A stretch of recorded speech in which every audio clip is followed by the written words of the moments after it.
Good morning, committee, and welcome to any member of the public joining the 8th of April 2021 meeting of the Western and Southern Area Planning Committee, which is one of the 3 area-based planning committees of the Dorset Council. Our area of remit covers the previous Weymouth and Portland Borough Council and most of the previous West Dorset District Council areas. Due to the COVID-19 pandemic, the Council has had to put in place measures to enable the Council's decision-making process to continue whilst keeping safe members of the public, councillors and Council staff, in accordance with the Government's guidance on social distancing, by applying new regulations for holding committee meetings from remote locations. Therefore, this meeting is being live streamed to the public, and a copy of the recording will be available on the Council website following the meeting. Members of the public are invited to make written representations, provided they are submitted to Democratic Services by 8:30 AM, no later than 2 working days before the meeting. These representations will take the form of written statements of no more than 450 words, with no attachments, and will be read out at the committee meeting by our administration assistant. For the benefit of the public, my name is Councillor David Shortell, Chairman of this Area Planning Committee.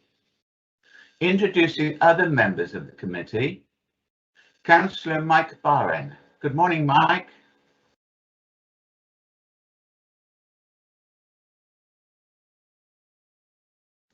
Good morning, David.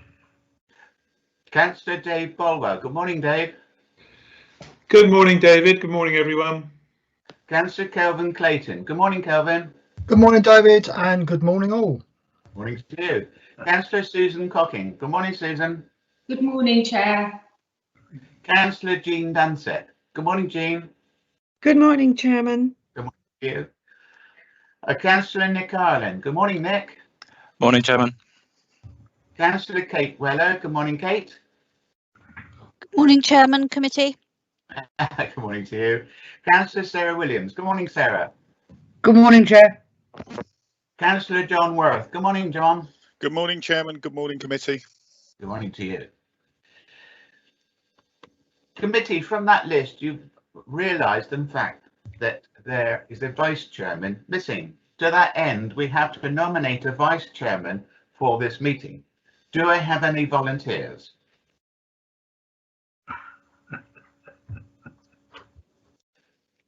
Chair, it's Susan Cocking. I would nominate Councillor John Worth. Okay. Any other nominations? I'll second John's nomination to Councillor Ireland. Thank you, Nick. Okay, we will take a vote on the nomination of John Worth as Vice Chairman for this meeting. Can I take Mike Bowen? Councillor Mike Bowen? In favour, Chair. Thank you, Mike. Councillor Dave Bolwell? In favour, Chair. Councillor Susan Cocking? In favour, Chair. Councillor Jean Dunsett? Agree. Councillor Nick Ireland, as you said, In favour. Yep. Councillor Kate Weller? For. And Councillor Sarah Williams. In favour. Chair, it's Councillor Expect your Kelvin Clayton. Councillor Kelvin Clayton, can I have a vote? Oh, I missed you, Kelvin. I do apologise. Councillor Kelvin. Yeah, I'm happy with that. Okay, thank you. Sorry, Kelvin. I do apologise. I don't know. I had a senior moment. And I expect you're in favour as well, John. Are you? Yeah, I suppose I better be, really. Yeah. Yes. Thank you very much, everybody. I'll be monitoring the chat bar. So that's what I was going to say. I do appreciate that. Thank you very much. Okay, and I do apologise again, Kelvin. I don't know why I missed you, but my apologies. Okay. Members of the public, for your information, officers involved in the meeting will also include Phil Crowther, our solicitor. Good morning, Phil. Good morning, Chairman. Good morning. Anne Lee, our service manager. Good morning, Anne.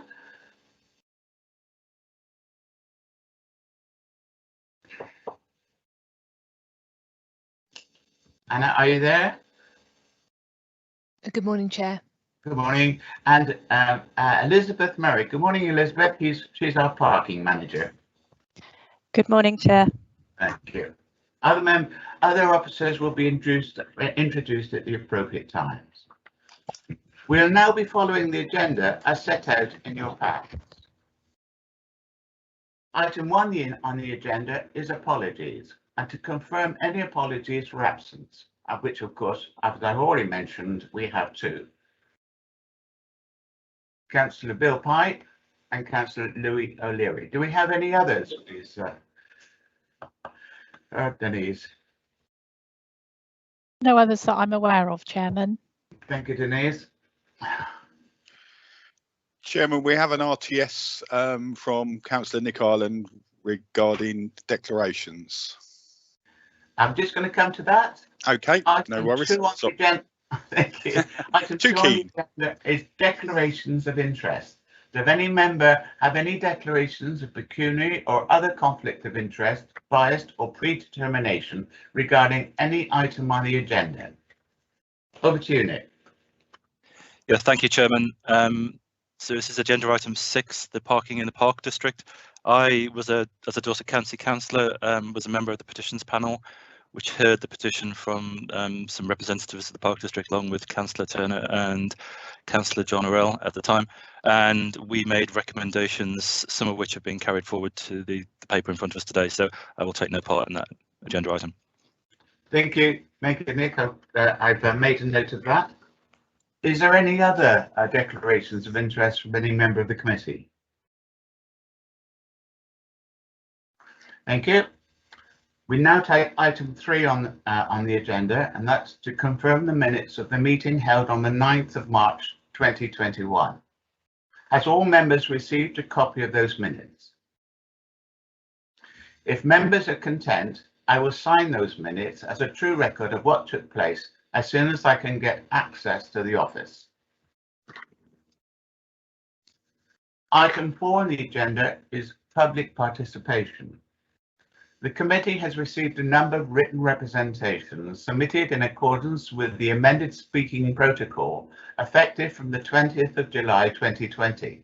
That is, the first 3 public statements received an objection and the first 3 in support, including the applicant or agent, will be read out by an officer not involved in the application. This number does not include representations received from town and parish councils or by relevant Dorset councillors. The written statements have been circulated to all members of the committee prior to the meeting. We have 2 applications before us today for consideration. A comfort break of 5 or 10 minutes will be taken as and when is required. Committee, we now have item 5 on the agenda, and that is the application to divert parts of footpath number 23 and 24, Ower Mowing at Lower Watercombe House. I now invite Carl McKay, the Senior Definitive Map Technical Officer, to introduce this item. Good morning, Carol. Good morning, Chairman. Thank you. Can I just check that you can see the first slide? Yes, we can. Thank you. Okay, thank you. So this is a public path diversion order application in Ower Mowing. The location of the footpaths is here. So this is on the edge of the parish boundary between Ower Mowing and Warmwell, and we have Ower Mowing to the southeast and Crossways to the northeast. This is the proposed diversion. So the footpaths to be diverted are shown in bold. So footpath 23 runs from A to B, which is along the driveway, and footpath 24 runs first of all from C to B, which is along a field edge, and then between the 2 properties and then on to D. The current path is obstructed in this area between the properties, so the walk route is also shown. The proposed diversion follows mostly field edge paths, and it runs from A to E and then down to C, continuing to F and across to D. So I'll just show you some photographs of the route now. This is the current route of Footpath 23 from point A, looking down the driveway towards B. And then further down the driveway between A and B, this is looking back to point A. And at the southern end of Footpath 23, this is point B, looking up towards A. And it's worth noting here, one of the main concerns raised by the Open Spaces Society is the surface of the new route in comparison to the tarmac driveway on this section. So this is the current route of Footpath 24. This is point A looking towards B, and this is a field edge path. And then looking back from point B, this is the junction with Footpath 23. Continuing from point B, this is part of Footpath 24 that runs between the two properties. And this is looking back towards point B. And this is the section of footpath that's not available on the ground. It's obstructed, as you can see, by the hedge. So moving further south, this is where the footpath enters the field. So it crosses the field and continues on to D. And then this is looking back from point D, back towards B. This is the walk route of Footpath 24. So the walk route runs just to the west of the two properties. It then continues over a stile and then it rejoins the definitive line. But it's important to note that the legal tests for diversion are applied to the definitive route, even though it's obstructed.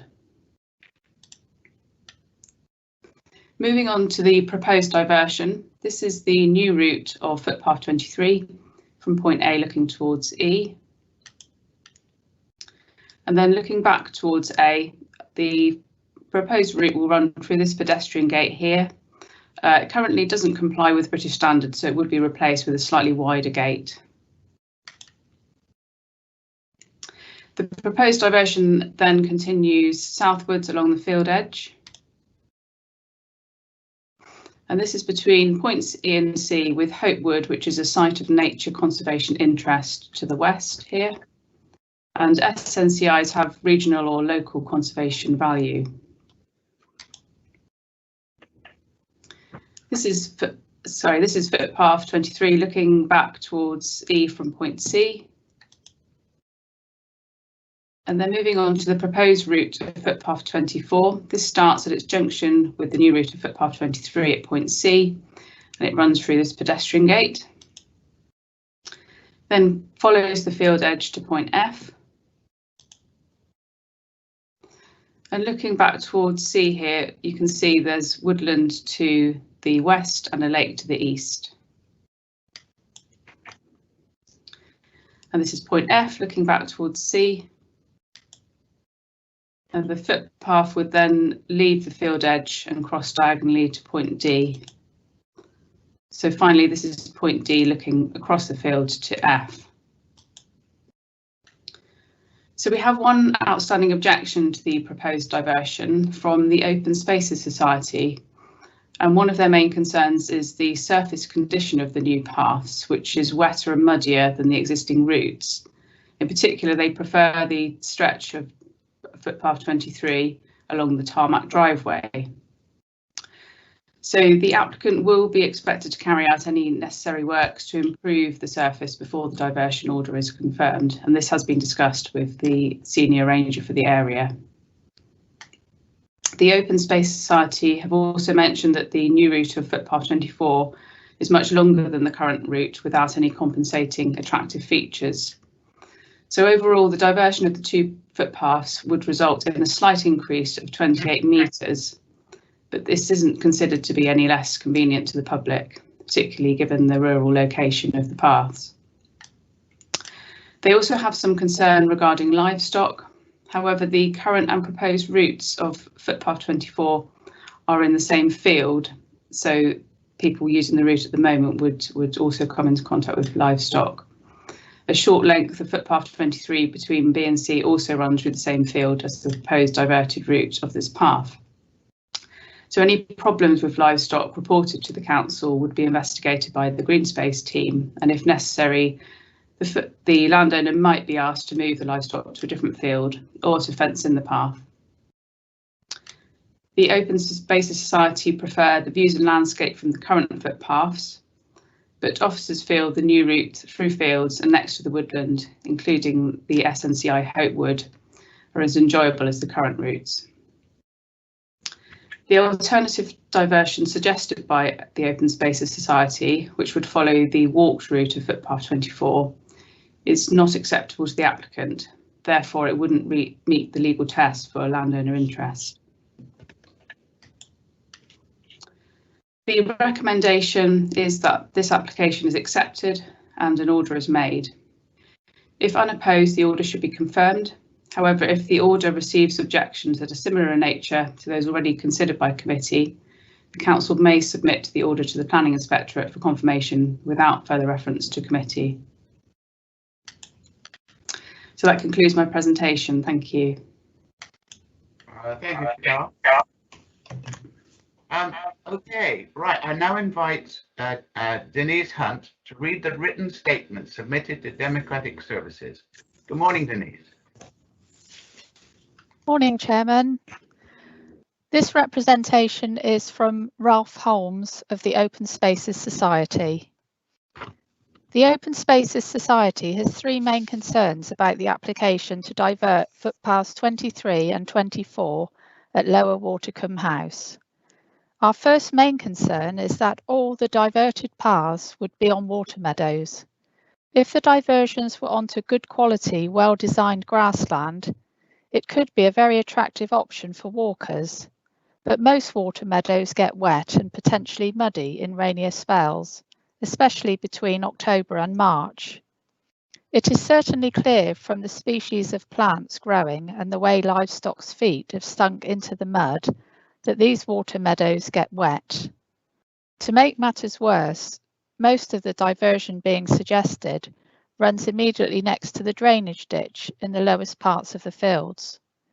It is fully accepted that Dorset Council will not confirm the order until the applicant has carried out improvements to the drainage and surface of the proposed route. But will Dorset Council's limited budget be able to pay for the upkeep of these in, say, 5 or 10 years' time? Our second main concern is the very important safety issue of having to walk through fields with livestock, including bulls. 75% of the current route is fenced and completely free of livestock. The remaining 25% is relatively safe, as the field there is relatively wide and livestock can easily disperse. In contrast, 100% of the proposed route goes through open fields with the possibility of livestock. Of particular concern is the extremely worrying safety issue walking north towards Point C. Here the field narrows considerably and livestock could get funneled into this area and panic as walkers approach. Our third main concern is the loss of visual amenity from the proposed routes. The current route of Path 24 is particularly attractive, especially alongside the lake. From the proposed diversion, it is not possible to see this. Instead, it is simply walking across a fairly uninteresting field. The views from the current route of Path 23 are also very good ones across open meadows with woodland in the background. The proposed route of Path 23 passes very close to Hopewood. It is true that Hopewood is a very interesting and attractive SNCI. Not only is it impossible to enter it, but it is almost completely impossible to even see the wood. Good views of it are blocked by the very uninteresting vegetation alongside the proposed path. In addition, there is a ditch and a barbed wire fence. The Open Spaces Society agrees that there should be some diversion of Path 24 near Lower Watercombe House. The route actually being used is a good compromise, but we would be happy to consider other routes, for example, nearer the lake. That's the end of the statement, Chairman. Thank you, Denise. I call on Carl Kay to respond with any salient points you may wish to clarify. Thank you, Chair. So I think the concerns have already been covered in the report and the presentation, but I'd just like to add that with regards to the surfacing, Dorset Council would need to take on the ongoing maintenance of the surface if the diversion is successful. But the matter has been discussed with the senior ranger, and he is happy that with surface improvements and drainage works, he would be happy to take on the maintenance in the future. So that's his view. The other points, yes, like I say, have already been covered. With the livestock, that is obviously a valid concern, but landowners do have a responsibility for the safety of walkers using the routes, and any issues that come up would need to be investigated. With regards to an alternative diversion, the matter has been raised with the applicant, and there were no alternative routes that he was happy with, so that's not an option. So that's all I have to say on those. Thank you. Thank you, Carl. That's very kind. Committee, are there any questions of a technical nature for the senior technical officer? I've got nothing showing in the RTS. Thank you, John. Right, okay. We have a RTS for a non-technical though. That will be coming in the debate then. Yeah. John, thank you very much. Before I open the debate, members may I remind you to direct any questions or remarks through the chair, and I will invite members to speak in turn. The request to speak needs to be made via the virtual chat facility. Can I also remind members that the chat facility is for the smooth running of the meeting and must not be used for discussion on the merits of an application. Please keep microphones on mute when not speaking to preserve audio quality. Right, okay, I now open the meeting for debate on this particular item. So you've got an yes, yeah, John. Two councillors have requested to speak at the moment. First, it's Councillor Nick Ireland, followed by Councillor Kelvin Clayton. Okay, go ahead, Nick. Thank you. Thank you, Chairman. So I'm Councillor Nick Ireland. I'm the ward member for Crossways, which includes Owermoyne. I note that Owermoyne Parish Council did have initially some concerns, but have since withdrawn them. I actually share their concerns. So I note that the applicant and their agents will make good the new proposed path with drainage works, etc. at their cost. I do have a slight worry that, from experience, knowing that the rangers do their best to maintain services, but in the end, it often comes down to funding and availability and priority. However, nobody else other than the Open Spaces Society have objected. None of the residents have objected, so I'm quite happy to propose we accept the recommendation in this paper. Thank you, Nick. I note that is a proposal for acceptance. Am I correct? Yes, correct. Thank you. Thank you. Okay, Councillor Kelvin Clayton. Yes, thank you, Chair. I apologise. I think this may be a technical question. I was a bit late getting in, but either way, okay. I'm just wondering, the footpath that is currently being used as not the official path, but the diversion that is in practice being used, what is the objection to carrying on with that from the applicant's point of view? Do we know? Right, Kevin, I'll take your notes, and I'm going to hand back to Carol McKay to answer your query. Carol, would you like to answer that, please? Yes, so the walked route, if you like, if that's what you're referring to, I presume. Yeah, so that was an option put to the applicant to divert onto that route, but they wanted it further away from the property, so that one was ruled out. Did they give a reason why? I presume it was the reasons for that they're diverting the path for privacy and security, so they wanted it further away. That was the intention of the diversion. Okay, Kelvin. Okay. Does that answer your question, Kelvin? Okay. And any other people wishing to speak, John? Yeah, I've got Councillor Dave Bolwell. David? Councillor Dave Bolwell? Yeah, thank you, Chair. Yeah, following on from Councillor Clayton's question, The defined footpath, I understand, is blocked, and it looked as though it looks like a big hedge. Maybe a slightly technical question. What would happen if these, say these got refused, these changes? Would the defined footpath have to be opened up? I'm not sure question. Now I'll hand that back to Carl McGay. Thank you, Chair. Yes, that would be the normal procedure. If a diversion is unsuccessful, at that point, the applicant would be asked to reopen the definitive route. So with matters like this, we wouldn't normally carry out enforcement if an application's ongoing. So that's the normal procedure. So they would be asked to open it up. Chair, could I come back on that one, please? Yes, please go ahead. Yeah, so basically the applicant has been given an option of keeping the walked route, which is obviously a better option from his point of view than digging up a big hedge and having the existing the defined route right by the house. Is that correct in my understanding? Back to you, Carl. Well, the walked route doesn't have any legal status, so it would still require a legal order to divert onto that route. So they've put forward this application that's before you. The walk route that's just included to indicate to you where people are currently using, but it's not a default position. So it would still need a diversion order to move the definitive route onto the walked route, which has not been proposed. Okay, so I call that the middle of the road option personally.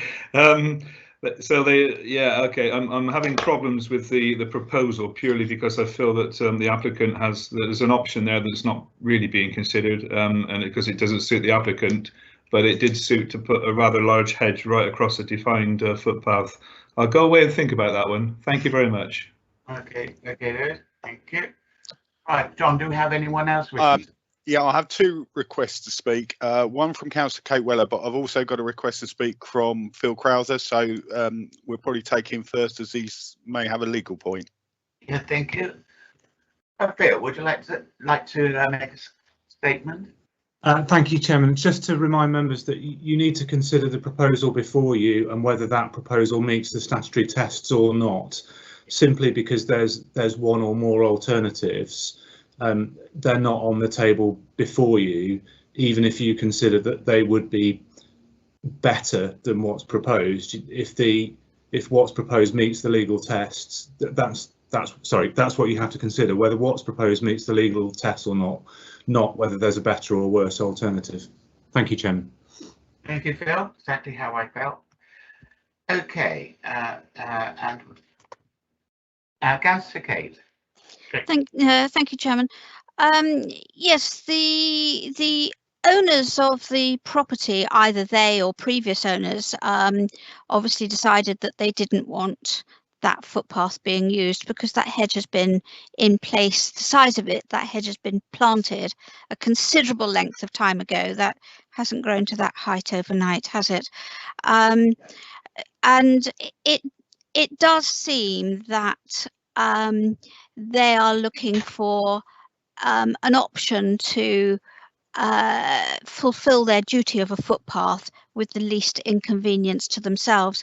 However, they are fulfilling that requirement to divert the footpath. They're not preventing access, and I understand what our legal officer has said.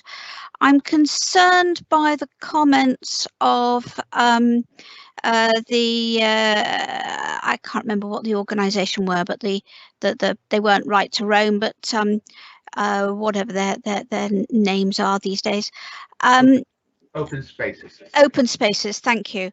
I know that with it being on water meadows, it is going to be damp. It is going to be difficult at some time, and my experience of footpaths from the past is that in order to remain passable for as much of the year as possible, and there will always be some parts of the year when footpaths are impassable, you need adequate drainage.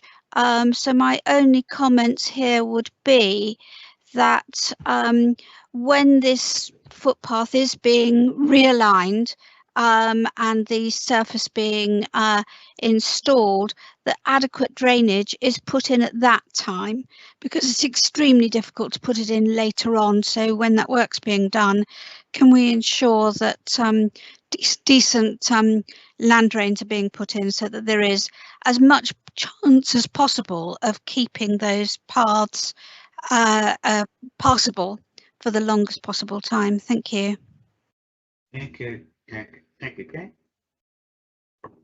I think correct me if I'm wrong, Carl, that in fact the applicant has actually committed to ensure that the alternative route is properly constructed and drained. Yes, that's right, Chair. They have agreed that they will carry out the necessary work. So if the order's unopposed, we would ask them to carry out the works before the order's confirmed. If there's an objection to the order and this has to be sent to the planning inspectorate, if the planning inspectorate confirm it, then the diversion wouldn't come into operation until the work's been done. So we would need to inspect and certify the route to make sure it's up to the correct standard. So that will be taken into account, the drainage as well. Okay. John, do we have anyone else wishing to speak? Yeah, I have two more. Councillor Dave Bolwell would like to come back, and also Councillor Mike Barron. Okay, we'll take Councillor Dave Bolwell first. Over to you, Dave. Yeah, thank you, Chair. Having listened to the debate and the comments from our legal gentleman, so thanks for that. I'd like to second, because I don't think anybody has yet, Councillor Ireland's proposal that we accept the recommendation. Thank you, David. Now we've now got a seconder. Okay, do you wish to make any further statement, David? No, thank you, Chair. Not at this time. No. Okay, right. Councillor Mike Barron. Hello. I do notice, Chairman, that in the Open Spaces Society's letter, there at the end it states, if the matter is to be taken to committee, the Society would much appreciate details of the meeting, including public speaking arrangements. Are there any members of the Society here today? Virtually. Virtually. Thank you, Mike, for that question. I understand that they have submitted the statement which you heard earlier, and I'm sure that they're actually listening to the debate as well. But they're only entitled to actually make a written representation which has been read. Thank you, David. Thank you. Okay. Right. Is there anyone else wishing to speak? No, there's no other RTSs. Thank you very much indeed. Okay, if there's no more deliberation and members are content that they've heard the entire presentation and debate, I will now seek a proposal, which we've already got, and take a vote by roll call. So we have a proposal proposed by Councillor Nick Ireland, seconded by Councillor Dave Bolwell, to accept the order's recommendation. I will go through on roll call, and I'll first of all go with Councillor Mike Barron. In favour, Chair. Thank you. Just to confirm, Councillor Dave Bolwell. In favour, Chair. Thank you. Councillor Kelvin Clayton. In favour, Chair. Thank you. Councillor Susan Cocking. In favour, Chair. Thank you. Councillor Jean Dunser. In favour, Chair. Thank you. For clarity, Councillor Nick Ireland. For. Thank you. Councillor Kate Weller. For. Thank you. Councillor Sarah Williams. In favour. Thank you. Councillor John Worth. In favour, Chairman. Thank you. And I'm in favour as well. I believe, Anna, that is a unanimous decision. Am I correct? Yes, Chair. Thank you. Thank you very much indeed. Thank you, members. We now go on to item 6 on the agenda, and that is the Park District Area Residence Parking Permit Zones A and C in Weymouth. And I invite Paul Hutton, the Service Manager for Parking, to introduce this item. Good morning, Paul. Good morning, Chair. Thank you very much. Good morning to you, councillors. Just checking whether or not you can see the presentation on your screen yet. Yep, Yes, it's there. You can. Wonderful. Thank you very much. Right, let's talk you through this. So I'm just having a few technical problems at this end. Yeah, yes, we've been Oh, suffering this morning. there we go. Let's try. Right, I'm just going to try that again. Just bear with me. I do apologise. I had it already, and it's.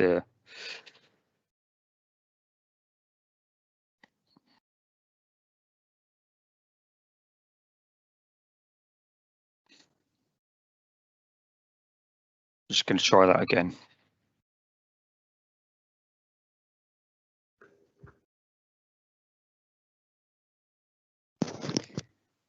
Chairman, it's Denise. I can see Paul on the live event screen, but I can't see his presentation at the moment. Sorry, Denise, I'm just having a few technical problems at this end. No, that's okay. I just wanted to relay a message to Judy because I could see it initially. No, I can't see it either at the moment. Just trying one more time. David, while we're in a bit of a lull, I've had a request from Councillor John Orrell that he would like to contribute later in the proceedings as a ward member. Is that possible? Yeah, you may speak. Chairman, Councillor John Orrell is here to address the committee directly as the ward member. Yes, Councillor John Orrell's here to speak directly on. So yeah, no, he's just put a request up in the chat bar, so I was just confirming. Yes, I've got him down to speak. Can you see anything on the screen now by way of a presentation? No. Right, let's try one more time. Might we try to get it up on my screen? I might have to do that as a backup. I'm so sorry. Okay, We've got something now. No, we haven't. No, let's just try that one more time, and then we'll revert to Judy. We've now got something. So you're looking at a slide which says Area Planning Committee, Paul Hutton, Service Manager. Right. Yeah. Thank you very much. So sorry, councillors, for the technical issues. So in introducing myself, for those you don't know me, there's my job title. So I have responsibility for all things related to parking and parking enforcement. And what I'm going to talk to you about this morning is the issue in the Park District, which is the ANC parking permit zone in the Weymouth Town Centre area, known locally as the Park District.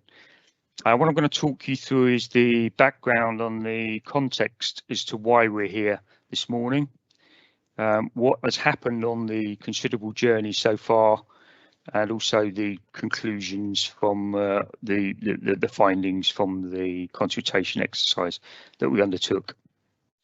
So in terms of the background and context, the resident permit zones ANC are in central Weymouth, and they form a sort of a triangular area between the seafront and the station. It has close proximity to the beach, town centre and the station, and I will show you a visual map in a moment.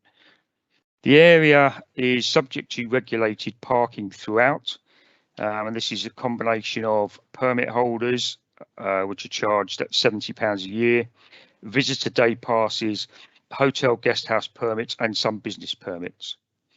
It's the policy which drives the distribution of permits, but parking enforcement is only legally possible through the traffic regulation order, which is what we're seeking to get amended this morning. I always say that everything you do or don't do in parking has a consequence. And in this case, we're working with an outdated policy that has continued to be used with no changes and has simply not kept pace with society and demographic changes in this area. The policy was inherited in 2012, and it's unclear to me what changes, if any, were even brought in prior to that date. The area itself is made up of Victorian streets and houses. They are a mixture of privately owned, rented, and a large number have been converted to bed and breakfasts and hotel accommodations, and also houses of multiple occupation.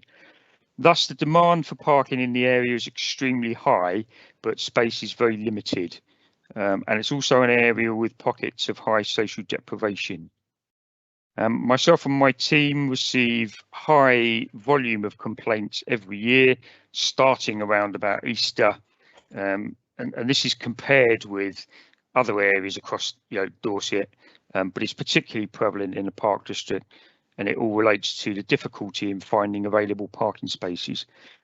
The majority of these complaints emanate from residents, and many of these are directed at hotel and guest house visitors who the perception is that they come to the area on holiday for a week, park their vehicle on the street and then leave it there for the duration. In my view, doing nothing is therefore not an option I would be recommending, as the complaints have already started again this year in 2021. There's a pictorial representation of the area that we're talking about. It's that sort of triangular area to the northeast of the station, and there is another visual representation of the area which shows the Park District in relation to the Swannery car park. You've got the station there in the bottom corner, and obviously the close proximity to the beach. This is a typical road layout in the area. This is one particular street. This is Ranelagh Road, and you can see on this occasion there are marked bays on the left-hand side where vehicles park nose into the wall. All of the streets in the district only have parking on one side because of the narrowness, and there are the district is full of narrow streets, narrow pavements. Has a one-way system which takes visitors around the area. Again, this is another typical street, Penny Street, where you can see there's parallel parking on the right-hand side on those bay areas, and double yellow lines on the left-hand side. This is another typical street. So this is Chelmsford Street, and again you can see the marked bay areas on the left-hand side and double yellow lines on the right hand side. So this is a typical street, and if you can visualize, there are 31 houses right and left in this particular street with something like only 18 available parking spaces, so you can immediately see the problem. Now, if you bear in mind that each of these properties could be eligible for 2 or more permits under the current rules, and if there was a holiday accommodation in this street, they would also be entitled to an additional 3 permits. So, you can see exactly where the problem lies, space versus the eligibility of permits. So what frequently happens when the spaces in the area are fully as illustrated in the slide above, vehicles park on the double yellow lines, take their chance, and this causes potential danger to pedestrians and, of course, emergency vehicle access. And so the next cycle of complaints begin about the illegal parking. So in terms of the journey so far, I'd just like to take you back to May 2018. This was the time when we undertook an audit of parking spaces in the area against the number of permits that were in circulation. And this revealed some 698 permits in circulation with around 520 odd spaces, and of these 147 of those permits were in use by guest houses and hotels. This is a snapshot taken over a 2-week period and will always vary on a week-to-week basis because people come and go in the area, but the findings supported what the residents were telling me, that there was clearly insufficient parking space and too many permits. In October 2018, a petition was submitted to the effect that the policy which governs the distribution of permits was frankly no longer fit for purpose and needed to be reviewed in the context of there being more vehicles on the road, more houses and multiple occupation, not enough spaces to park. And that petition was supported by Councillor John Orrell, who is available to speak shortly. In January 2019, the Petitions Committee met. That consisted of councillors Darryl Turner, Nick Ireland and John Orrell, and they advised that we consult on the following 2 proposals. The first proposal was that hotel and guest house permits be made available at an enhanced cost, but only for use in town centre car parks. And the second proposal that they put forward was that the number of permits per household would not be restricted, but subject to a sliding scale of increased charges per additional car. We took this forward as a team, and the public consultation exercise took place between the 7th of October and 20th of November in 2019. We undertook this under the guidance of the Council's communications and consultation teams. The exercise would advertise widely in the local media, social media, and available on the Council's website, so through all the usual forum. The consultation exercise included 3 personal drop-in sessions for residents who might otherwise have felt excluded by the survey. The drop-ins were attended by staff from the parking services team and indeed Councillor Orwell himself. 2 of these were in the daytime, 1 in the evening, and that was in a response to requests from residents who might otherwise have been working during the day that wanted to visit and speak to us in the evening. And the survey was offered, which also included a free text comments box. So there were some questions and also the opportunity for residents and respondents to complete a free text option. In total, 62 people attended the drop-in sessions, and a total of 273 questionnaires were completed and returned. The consultation team colleagues were very satisfied that the due process had taken place and suggested that that number was statistically a good figure, and certainly gave us their approval that a thorough consultation exercise had been undertaken. And the full findings of the report, are available to you in your pack. But there were then 4 main recommendations that were put forward to Councillor Ray Bryan, the portfolio holder.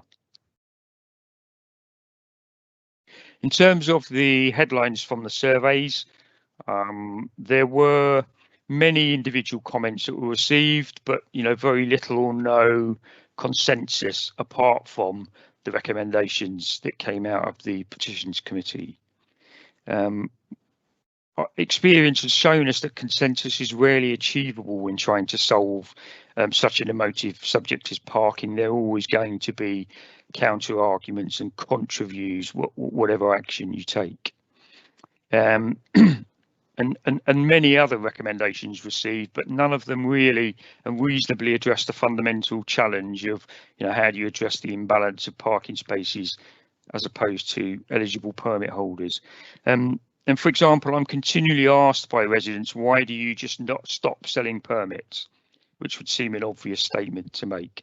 And there are 2 reasons for this. One, the existing policy does not prevent me from doing so. So as an officer of the council, I'm governed by the policy, which at the moment doesn't restrict the number of permits that can be sold. And secondly, to stop selling permits to new property owners, would seriously devalue an existing property for a resident who's trying to sell on the basis that their new buyer may not be permitted to buy a permit for the area. So the recommendations before you are therefore trying to address the question of supply and demand. I can't create any more on-street parking spaces, but what the recommendations do is to try and manage the demand more fairly in favour of the residents. And here are some of the examples of the replies that I received. Some of them I've referred to already, to stop selling permits, to paint lines to mark out the bays, limiting sales to 1 permit per household, and so on and so on. Some of the other interesting ones related to the guest houses were that some respondents suggested that guest house visitors should use the park and ride site only and not the streets. There were other car parks suggested apart from the Swanery. And there were also, the very bottom bullet point, some recommendations around changing the auditing system or the way in which the permits are actually managed. These are all very interesting, in some cases valid comments to make, but could not really be considered, in my view, collectively or singularly or collectively for 2 reasons.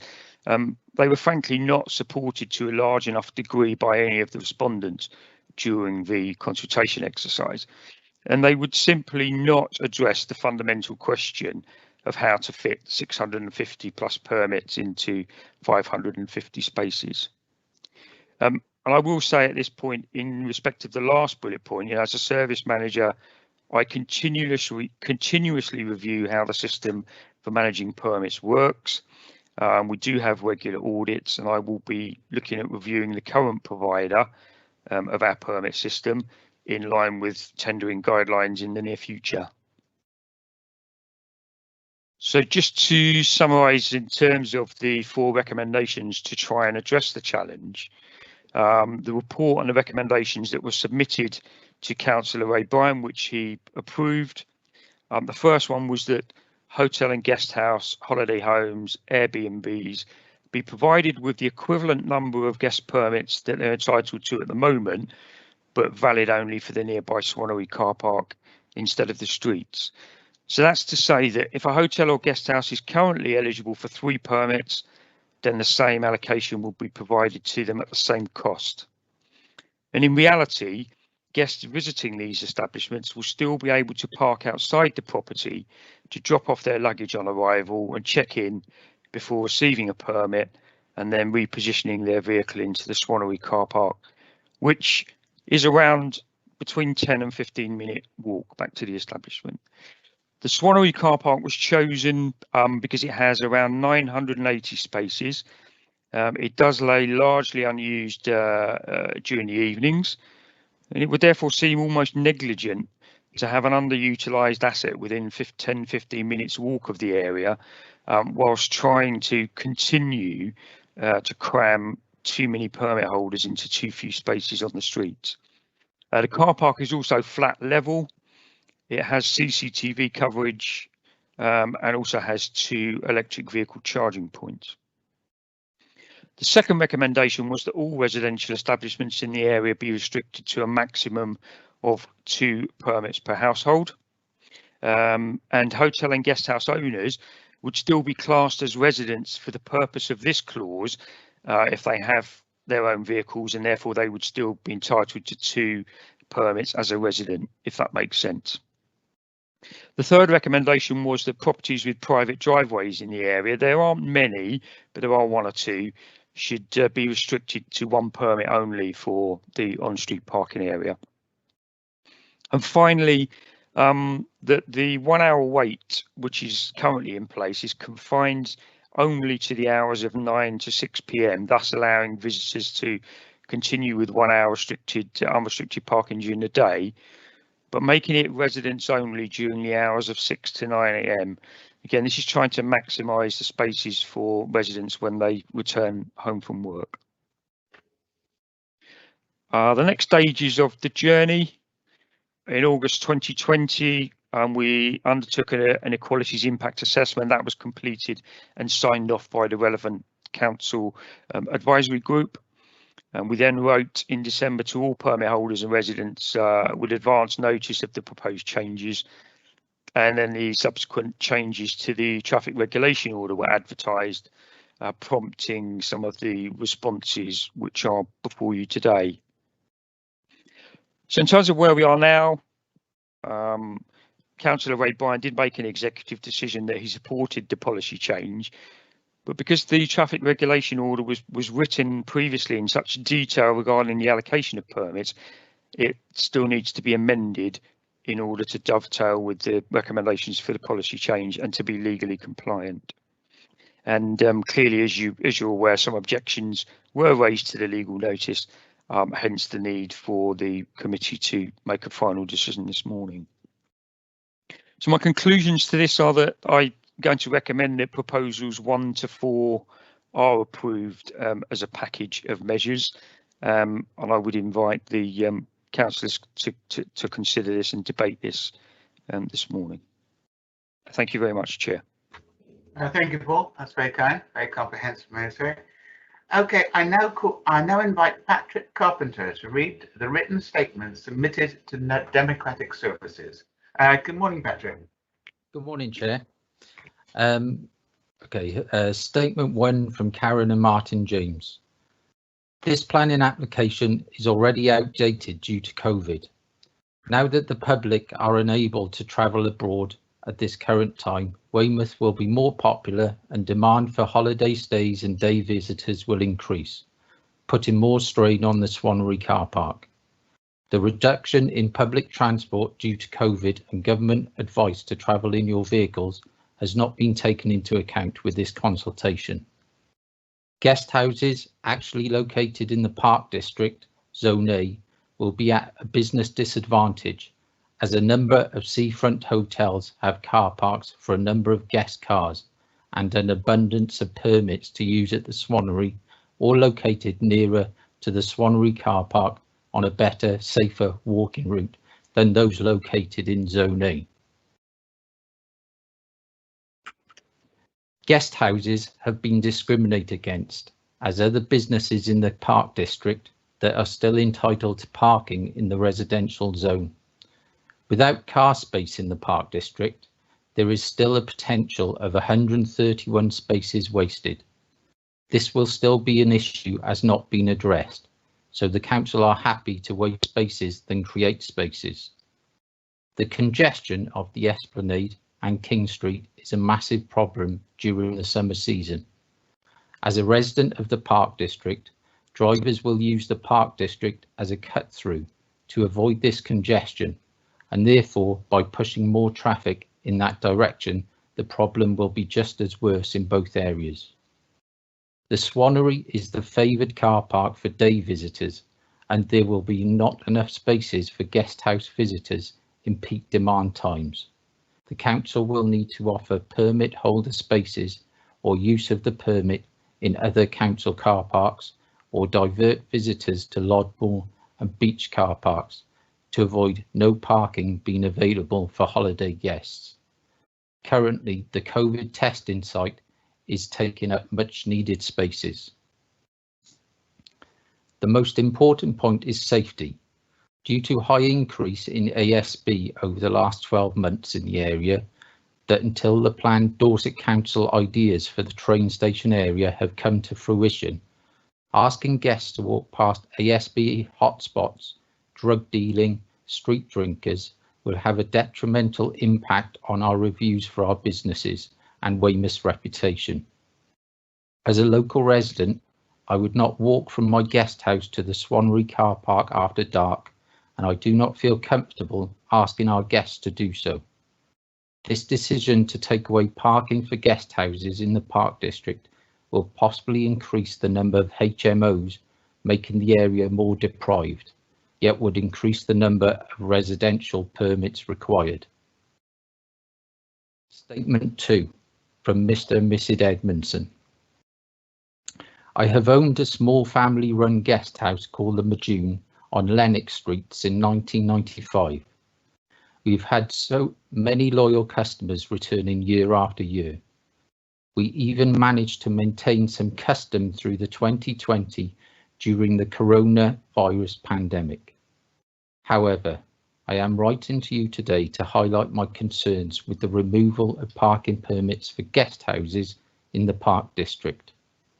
I feel that this will impact our trade to a point where we cannot continue to operate. A few years ago, Zone C started to be allowed to park in Zone A, which is quite unfair as some hotels in Zone C have their own car parks. The parking permit system used to work well, but now they seem to sell far more permits than cars could feasibly park in the area. It is our feeling that parking in the area could be resolved in a way which is less detrimental to our trade. 1. Sell less visitor permits. Some years back we were allocated 1 permit per 2 rooms. It worked. A zone was just for A zone, not for C zone included. Instead of on-street parking, our guests will be told to park on the Swannery car park, which for our healthy adult is around a 20-minute walk from our guest house. For our elderly guests, this will be unfeasible and no doubt will influence them to go on holiday elsewhere. Also, the loss of smaller guest houses will no doubt impact the trade of the remaining local pubs and restaurants. A lack of local business trade and fewer family-run guest houses will no doubt contribute towards the further decline in the local area. As a small guest house, we are already forced to compete with large guest houses who have their own car parks. Taking away our parking permit will make staying with us impractical and unwelcoming to most travellers. Statement 3 from Teresa and Mark Bowers. When the report makes assumptions and omits addressing the following highlighted, not all, pertinent reasons for the increased competition in parking, we fear little will be gained. 2012 parking policy changes created the problem as it significantly reduced the then availability of parking within the zones. The required need to be satisfied that the permit applicant is a resident and the owner of the vehicle. My permit does not. Airbnb owners can use this loophole, registering their own cars to their Airbnb property in the Park District and then changing the registration weekly for guests. Severe lack of compliance and enforcement. The overissuing of permits by Dorset Council to businesses that were unable to provide the basic information required, a copy of business rates and room plan, has been a factor to the demand of parking in the area. Poor parking is one of the main problems within the Park District. Space in the bays would help significantly, yet this has not even been considered. This will still be a problem as not addressed. Example, bay that can accommodate 4 cars easily. Parking poorly means only 3 cars can park. With 526 spaces available, parking this way potentially means 131 spaces are lost. Until these are addressed, the strain will remain as the opportunity to continue the above will be increased. To use the impact of COVID-19 that was not present at the time as a defence for recommendations is shameful, as it is not recognising the provision of accommodation during this time by guest houses for key critical workers that benefits Weymouth residents and vital work programmes at an affordable rate. They don't receive even half of £87 plus allowance, and assuming no significant impact is wrong. How can something be reviewed that may impact on future stringent restrictions when most of the issues that have led to the parking complaints have not and continue not to be addressed, as it is left unmeasurable? In turn, this reads like a threat. Had the changes from the 2012 parking policy and later introduction of my permit been reviewed, then we would not be where we are now. However, to help, future policy should not allocate any permits to brown site conversions that do not provide adequate on-site parking. Pleased to learn that priority at the Swannery will be given to guest house permits. Does this translate into allocated spaces per permit? If not, further parking options with permit, should the Swannery be full, are needed for avoidance of demand in unrestricted areas. Guest houses are not operationally the same as large hotel lets, therefore the impact is different. That's the end of the statements. Thank you very much indeed, Patrick. I will now invite Councillor John Orrell, who's the ward member, to address this committee. Good morning, John. Chairman, and thank you, committee, for. I won't repeat what Paul's already summarised, but I'll just give my take on things and back the recommendations that Paul has made to the committee. So you may wonder why the Park District is called the Park District when you can't park. It comes back from 1834. It was called the Grand Park for George III and all the lords and ladies. It was meant to be an attractive parkland But with the arrival of the railway, it became high density housing, a bit like Coronation Street. So roll forward the centuries, we now have a very high density area, lots of close packed houses, not really designed for cars, and not enough parking. This is far and away the biggest gripe I get from my residents. The problem basically is, as Paul has summarised, we've got about 650 permits and 550 places. So something's got to give. I believe making this change is the right balance, because what it will do is give the residents the opportunity to park near their houses, while also safeguarding the guest houses and hotels who can use the car park, which is actually, it said some people have claimed it's 20 minutes. My walking speed, it's 5 minutes, so it's not that far to walk. We've heard objections in the letters on the grounds of COVID. Now, I think that's a bit of a red herring. Obviously, COVID is hitting us at the moment, but this problem existed long before COVID arrived, and it will persist long after COVID is controlled. So I don't think we should allow that to muddy the waters. You'll see some impressive statistics in the report, which I'll come to in a moment. But if I give you some individual examples, as Paul has said, what can happen is a family can arrive from Wolverhampton or Walthamstow. They arrive in the daytime, they get a prime parking space, they leave their car for the week. And then I have my residents, so I'll give you two examples among many. An old age pensioner who tries to go out shopping in the summer, comes back and can't park, and if they've got arthritis they can't walk a few hundred yards to the nearest available parking. Or a nurse coming back from a night shift at Dorchester Hospital, arriving in the small hours, again can't park because all the places have gone and has to walk through the area. So those are practical examples. I could recount hundreds. I have a great list of locals, residents who've been contacting me in support of this. If I'd got them all to contribute, you'd still be here at 2 o'clock. However, I'm their representative, so I'll just summarise what they're saying, and you can see it on, if you look at your report pack, page 20, which is the main questions section, overall conclusions.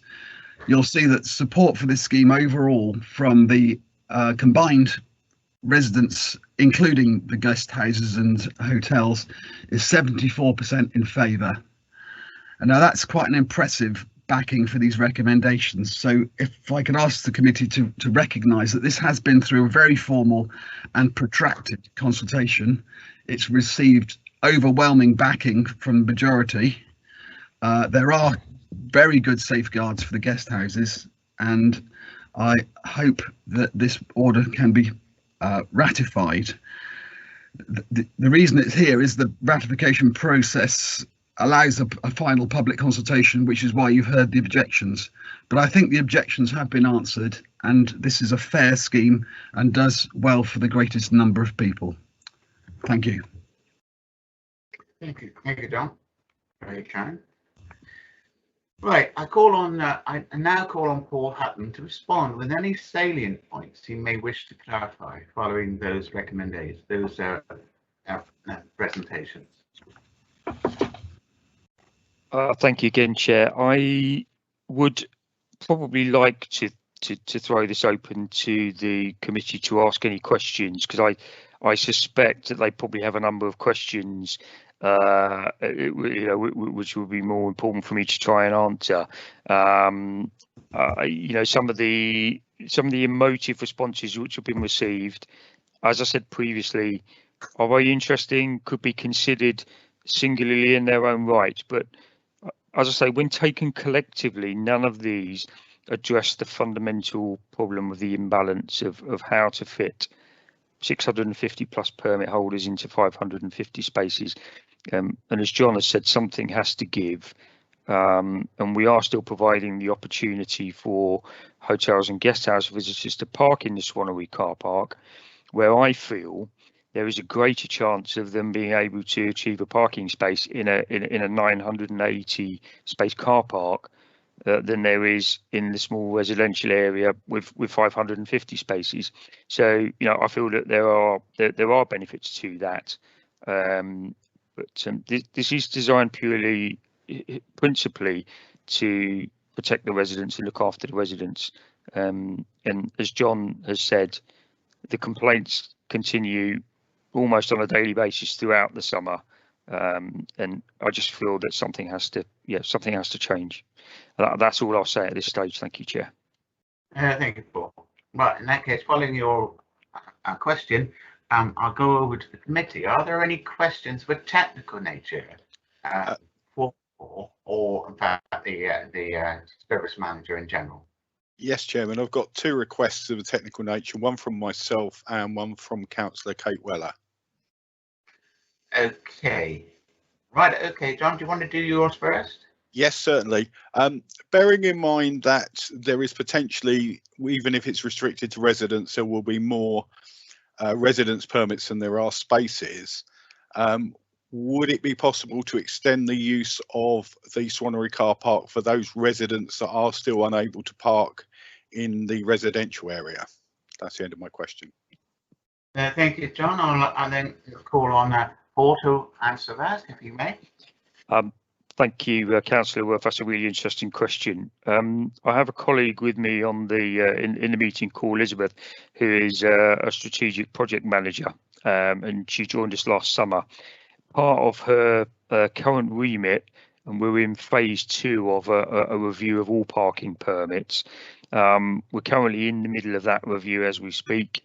We hope to have something produced very shortly, and I will be seeking to address that issue, and that's actually not just unique to the Weymouth area, but I think we do seriously, as an authority, need to consider that if a resident has paid £70 for a parking space, that we may not be able to guarantee them, because that's in the terms and conditions, that they may actually be able to use the permit in a nearby car park. It's not as straightforward as me saying, yes, let's do that at the stroke of a pen, because as you're probably aware, I have huge challenges, budget challenges to face as well. So we need to be very careful about, you know, protecting our income. But in principle, this is something that is going to be considered in the phase 2 transformation. Thank you. Does that answer your question, John? Yeah, that certainly does. Yeah, I was just concerned that if I was paying £70, I'd like to have an alternative parking if it was at all possible.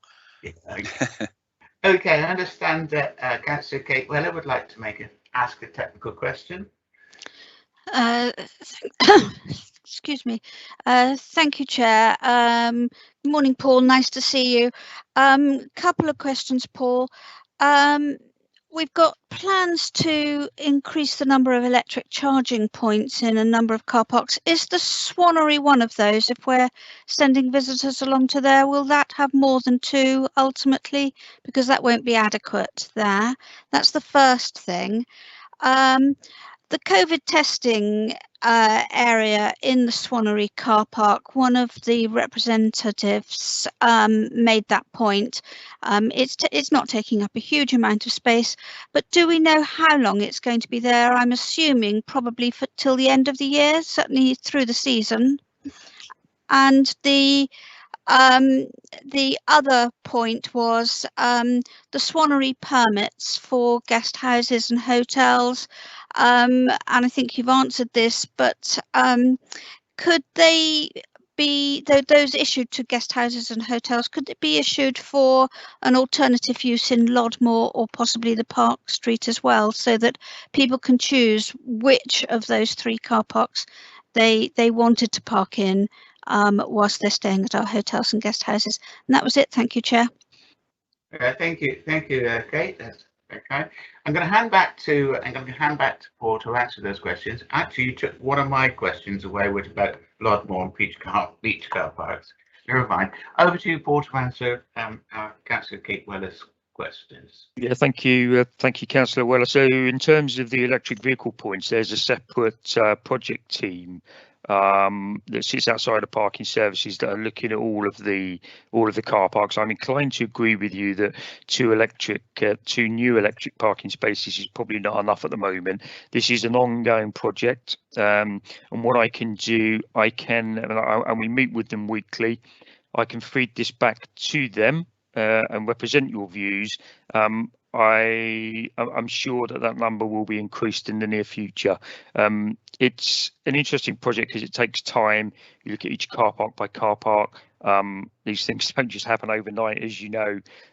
But I will certainly feed that back to the electric vehicle team and the project team that are looking at that with a view to increasing that number in the Swannery.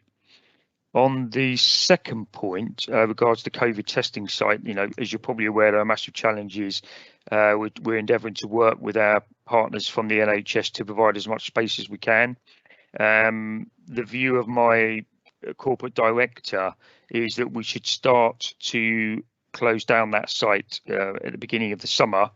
In order to do that, we would need to try and provide them with some other alternatives in the Weymouth area which are acceptable. So the plans at the moment are that the COVID testing site will close down and move as soon as we can find them an alternative site to try and help our NHS colleagues meet their targets and and provide the testing service on an ongoing basis. And the third point you made, I would consider alternative car parks such as the Lodmore. I would discount the Park Street car park at this stage because it's effectively a short stay car park, and where that one is located very close to the town centre, that's very popular for use by guests and visitors to jump in and jump out, do the shopping very quickly. So we'd like to try and keep that car park as it is because of to encourage the churn of traffic. But in principle, there's no reason why I couldn't consider adding the Lodmore as an option along with the Swannery if the committee felt that would help. Thank you very much, Paul. That's very useful. Thank you. It answers your question, Kate. It does. Thank you. Thank you. Okay. Just to clarify these reports, the permits which are issued for use in Swannery car park, would they be automatically applicable to the Lodmore car park if needed, or would there be a different permit? And what we would do on that one, Chair, is that once the applications had been received and the permit was issued, it would just simply be a case of adding the additional car park to the front of the permit. So it gives two options there to use either the Swannery or the Lodmore. Thank you. Well, John, do we have anyone else wishing to ask a technical question? No, there's no requests on the screen at the moment. Okay, in that case, then I open it for debate, and then have we got anyone requesting to speak? No, so far there's nobody requesting to speak. So at this point, I would like to recommend approval of the recommendation with the addition of the Lodmore car park being added to the car park that can be used by the residents. And I've just had a request to speak has come up again from Kate Weller, Councillor Kate Weller. All right. Okay. Going back to your point, are you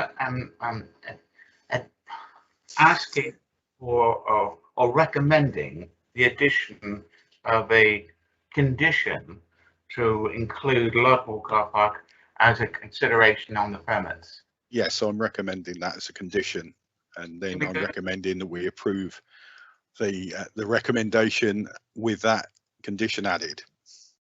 Just a moment then, and let me go back to Democratic Services or to Paul Hutton for advice. I'm happy to accept that recommendation, Chair, if taken forward. Thank you. Okay. Chairman, just to clarify for the minutes, so that it was the addition of Lodmore car park for use by hotels and guest houses? Yes. Thank you. Is that okay? Would that need to be taken as a separate recommendation?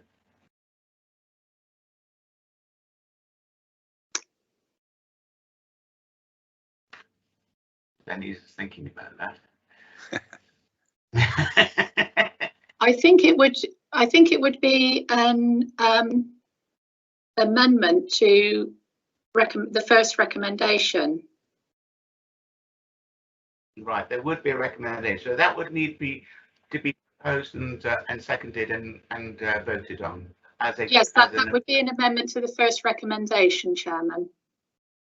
So, Chairman, it's Phil Crowther. If the recommendation is just that, it's a recommendation from officers to members. What you have is a proposal from Councillor Worth to go ahead with a change to the effectively adopting the recommendation with that change, but it is a proposal rather than an amendment that Councillor Worth has made. So it's simply a proposal which now requires a seconder and then a vote in the usual way. Right, that would be a proposal and a seconder as an amendment to actually amend that particular section. No, just an addition. Just an addition, so it doesn't need a separate vote. So no, Chairman, it's a proposal in its right. The committee resolves to effectively to adopt the recommendation with the one change to add an additional car park for guest house. So it stands as a proposal rather than an amendment. Okay, that's fine. Okay, so right. Do we have any other speakers, John? So Councillor Kate Weller would like to speak, and also Councillor Susan Cockin said she would like to second the proposal. Okay, right. So you're proposing, Susan Cockin is seconding, and we've got Councillor Kate Weller to speak. Over to you, Kate. Thank you very much, Chair. I was going to second, but I'm happy to defer to Susan, so that's fine. And thank you for adding Lodmore into there, Councillor Worth and Paul. I really wanted to congratulate Paul on this piece of work because it's extraordinarily tricky.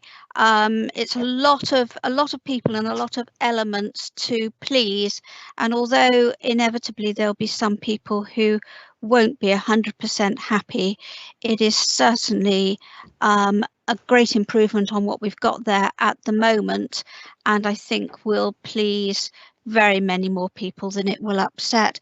So my congratulations to him and to his team. And as I say, I was going to second Councillor Worth.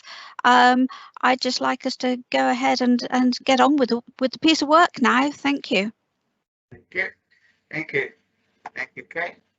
Do you want to? I know you seconded, Susan, but do you wish to add anything? No, I think it's an excellent idea, and the resident parking's always a very emotive subject. Living on Portland, it can be even more emotive. But yes, but no, I'm happy to second it, and happy to second it with John's recommendation as well, that we include Lodmore on that. So yeah, and again, thank you to the parking team because it was an excellent piece of work, and I know it's very difficult to please all of the people all of the time. So thank you to the officers involved. Okay. Do we have anyone wishing to speak, John? No, there's no other requests to speak, Chairman. If there's no more deliberation and members are content that they have heard the entire presentation and debate, I will take a vote by roll call. So I will start off with Councillor McLaren. In favour, Chair. Thank you. Councillor Dave Bolwell. In favour, Chair. Thank you. Councillor Kelvin Clayton. In favour, Chair. For clarity, Councillor Susan Cocking. In favour, Chair. Yeah. Councillor Jean Dunseth. Approve, Chair. In favour. Thank you. Councillor Kate Weller. For. Thank you. Councillor Sarah Williams. In favour, Chair. Clarity, Councillor John Worth. In favour, Chairman. And I'm also in favour as well. That is unanimous with one abstention because, of course, Councillor Nick Ireland did not participate in the debate. Chairman, it's still crowded. Just for form, it's not an abstention from Councillor Ireland. He didn't vote, and so it's just he didn't participate rather than an abstention. Just for clarity. Thank you very much indeed. Thank you, Phil. Okay, well, thank you very much indeed. That then is unanimous. Right, item 7 on the agenda.